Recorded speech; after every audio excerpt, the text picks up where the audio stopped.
వాక్యము యోమ్ దేబిరిం 16వ తారీఖు 6వ నెల 2025వ సంవత్సరం. మన దేవుడు ఇస్తున్న చక్కటి మాట 73వ కీర్తన 25వ వచనం. ఆకాశమందు నీవు తప్ప నాకెవరున్నారు?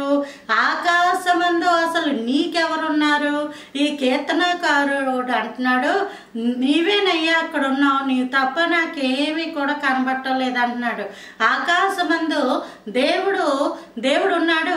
ఇంకా సూర్యుడు, చంద్రుడు, నక్షత్రాలు, గ్రహాలు ఇవన్నీ ఉన్నాయి. ఇంకా ఉంటుంది. ఎఫెసీయులకు రాసిన పత్రిక 6వ అధ్యాయంలో ఆకాశమందట ప్రధానులు, దూతలు, అంధకార శక్తులు ఇవన్నీ ఉంటాయి. సాతాను యొక్క తంత్రములు ఉంటాయి.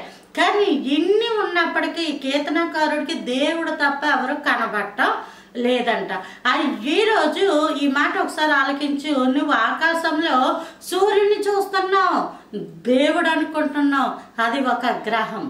చందమామను చూస్తున్నావు, అది దేవుడు అనుకుంటున్నావు, అది ఒక గ్రహం. వీటికి ఈ వెలుగును ప్రకాశించడం తప్ప మరే శక్తులు లేవు.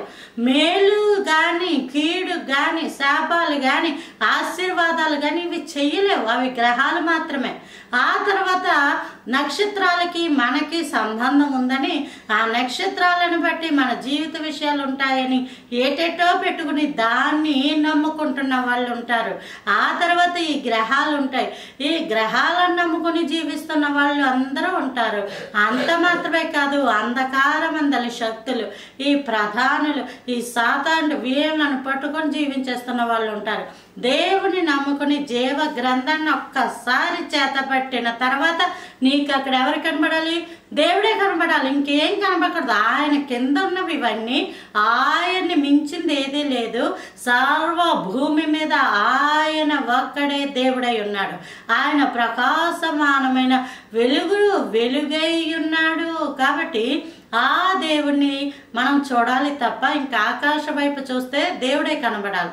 అట్టి కృప దేవుడు మనందరికీ అనుగ్రహించును గాక. Praise the Lord. ఆమేన్.